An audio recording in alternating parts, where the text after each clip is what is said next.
So you might be wondering, how is it that I'm closing down this session of TEDx? And clearly, it's good looks. Yeah, I mean, I'm just going to throw it out there. It's just definitely good looks. Come back with me. 4th grade. When I was in 4th grade, my English teacher was this woman, Miss Van Riper. And Miss Van Riper was one of the best teachers that I have ever had in my entire experience in education. It was a privilege to be sitting with her. She was fun, she was thoughtful, caring, she had high expectations of us, and she really pushed us to learn. Now, something interesting actually begins happening in 4th grade. I began noticing that students are being pulled midway through class. I would be sitting there working on like a math worksheet or something, and suddenly an adult would appear in the doorway, and they would take a student out. Sometimes 2 or 3 students. I'd go, whoa, what's going on there? Those students would come back 40 minutes later, and they were electric. They were so energized. You could see it in their eyes. They were all smiles. And we're finishing up the math worksheets. And we're like, what's going on here? So we turn around and we ask them, where were you? And they say, oh, we're in a special program called Gifted and Talented. It's like, And so what do you do there? Well, pretty much anything we want. Anything you want? Yeah, like today I was doing blank, and you could fill in that blank that was anything rather than math worksheets. It sounded like a paradise to me, and also to my friends. And so I saw this happen all throughout 4th grade. It continued to happen through 5th grade, and I'm still doing math worksheets. Friends are coming in and out, really being abducted, like being abducted to this alternate place, right? And coming back in. And then in 6th grade, something remarkable happens. Miss Van Riper becomes the coordinator of the Gifted and Talented program, and she invites me to take the test, which I take, and I get into Gifted and Talented. When I think about that experience, going back into 6th grade and starting the program, it was as if a doorway had opened up to another universe. It was every bit as good as my friends had told me. You could do whatever you wanted in Gifted and Talented. Now, you had to talk with Miss Van Riper, and you had to come up with a plan. And it had to end in some sort of project. But she was there to support and cheer you on and walk you through that. But you had the independence to do that work. So when I think back over the things that I did in that time, I was really interested in mummies. Get ready for following a trend here or a theme. I was really interested in mummies, so I started researching ancient Egypt. And I created this huge styrofoam pyramid, and it was like Tutankhamun's burial, and there's all these pathways that you could go down to find his treasure. A little bit later in the year, I became obsessed with Stephen King. And so I started reading all of these Stephen King horror books, all these short stories, and then I figured, if he can do it, so can I. So I started writing short stories in the vein of Stephen King, which led to a few uncomfortable moments with Miss Van Riper. Questions like, so you did what with his head? Or, and I kid you not, you spelled the word orifice incorrectly. So truly, this was a place where anything, I began dissecting things at the end of the year, so it's like a horror theme. But I ask you, when I think about this, 35 years later, I can tell you specific comments, specific projects that I worked on, and a lot about those things.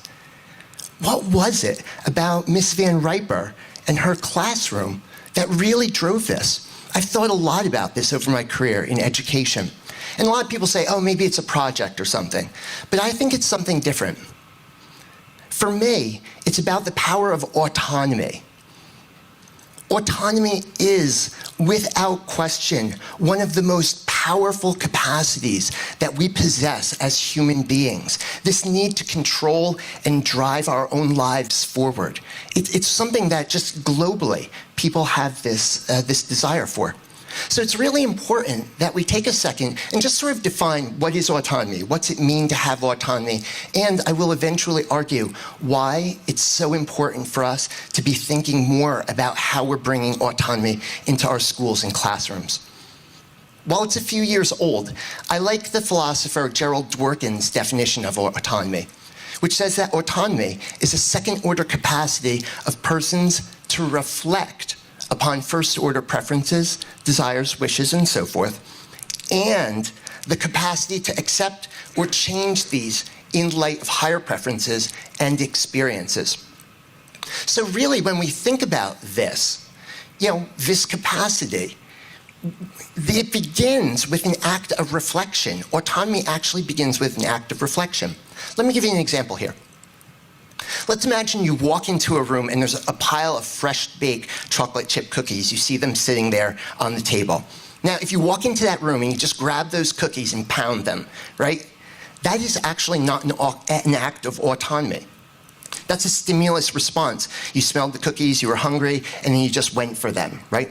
And a researcher like B.F. Skinner would say that that behavior was reinforced by all of your previous delicious and wonderful experiences with cookies in the past. But if you're on a diet, you might walk into that room and say, you know what? I think maybe I'm not going to eat these cookies because it's going to blow my calorie count for the day, so I'm not going to do it. I'm choosing not to. That moment is an act of reflection, and it's the first step towards an autonomous act. Now, let's stick with that. Let's imagine now you've decided not to eat the cookies. If suddenly there were a mind reader device that went off, letting people who were overseeing this weird room know that you weren't eating those cookies, a door suddenly opens and a mixed martial arts champion comes walking out, punches you in the face, wrestles you down to the ground, and then stuffs the cookies in your face. Clearly, this is not your finest moment. You will have better moments in life. But it's also taking away that coercion, that act of coercion is taking away your autonomy. So the act of reflection is not enough. We need to have the capacity to actually change or accept. We need to be able to act. We can talk a lot, and students, you know this well. We can talk a lot about autonomy and what that means, that act of coercion, inside of classrooms. When I think back on Miss Van Riper's class, really, what she was doing and the power of that work was that she was supporting autonomy. She was giving up control as the teacher to enable us as students to take the reins. She was taking our perspective and working from there, actively encouraging self-initiation, experimentation, and responsibility. And I can tell you, when Edward Deci, who's the founder of self-determination theory, wrote these words, he said it may very well encourage limit setting, and we know a lot from psychology, and it actually does. So here's some great news for you all. This experience that I had in 6th grade with the gifted and talented Miss Van Riper, it's happening all over the world in some form. In North America, we're calling it most recently a genius hour. And genius hours are small spaces of time and space where students can actually do work that they're interested in, just like I did with the pyramids or Stephen King work there. And when we're thinking about that particular work, that genius hour work, there's a few ways that this happens, right? Sometimes there are school districts that are calling the gifted and talented program a genius hour. So it's just another name for the same stuff. There are some teachers, heroes in my book, who are giving up some of their class time in order to connect their students with this type of learning. And then the most forward-thinking districts in the world are actually trying to structure like some activities and some space across some years for kids to connect with this work. It's important work.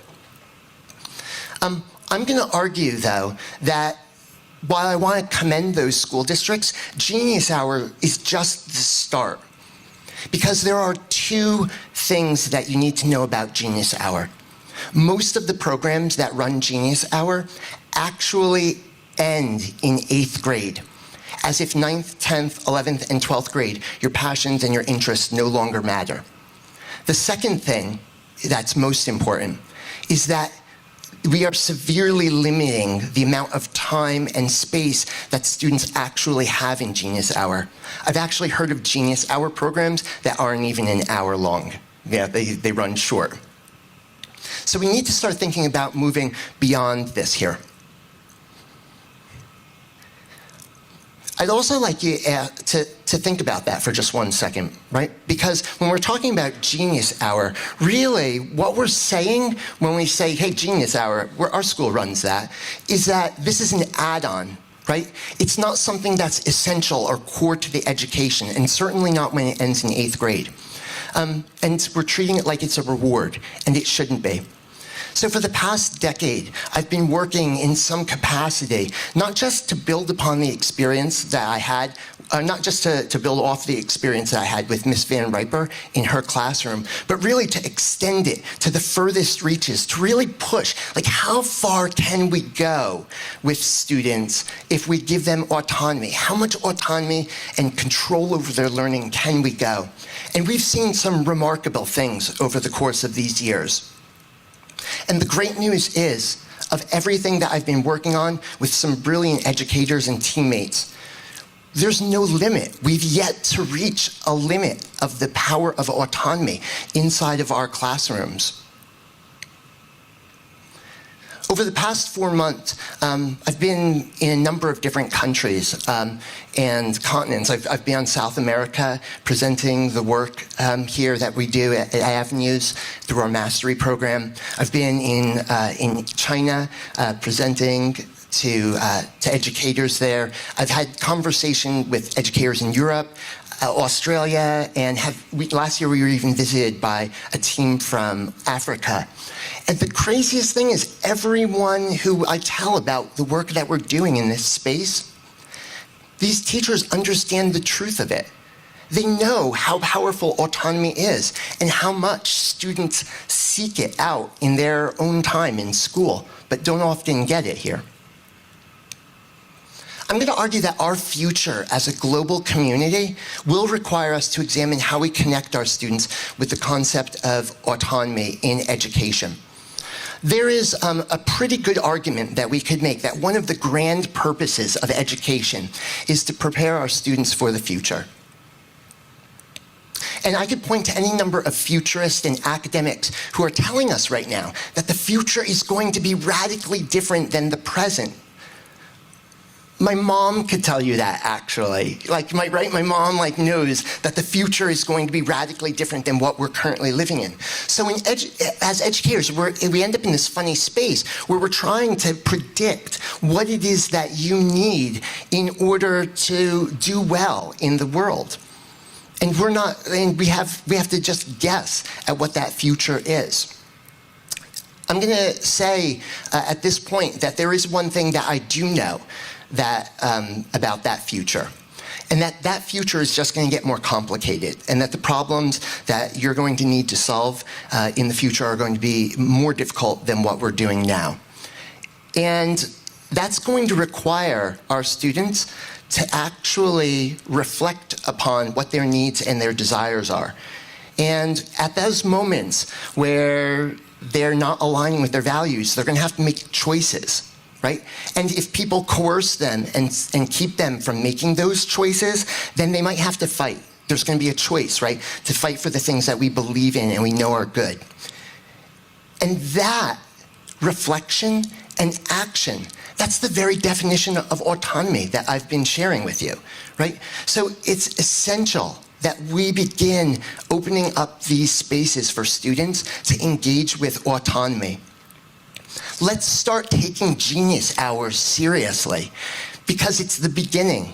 Those school districts who are opening it up, kudos, great stuff. But we need to go further with it, because it's not an experience that should just end in 8th grade and be done. We need to expand and extend multi-year. I would start maybe even earlier than 6th grade, going through 12th grade, giving students an opportunity to create a beautiful narrative about their lives, one that acts as a springboard, whether it's to college or to some other post-secondary pursuit. This is not a luxury or an add-on. The future will require this of us. And as we begin thinking about that future, and we start talking about things like, artificial intelligence, quantum computing, robotics, I'm hearing a lot of people offering machines this word autonomy in the loosest sense. And maybe it's time that we start giving it to our children. Thank you.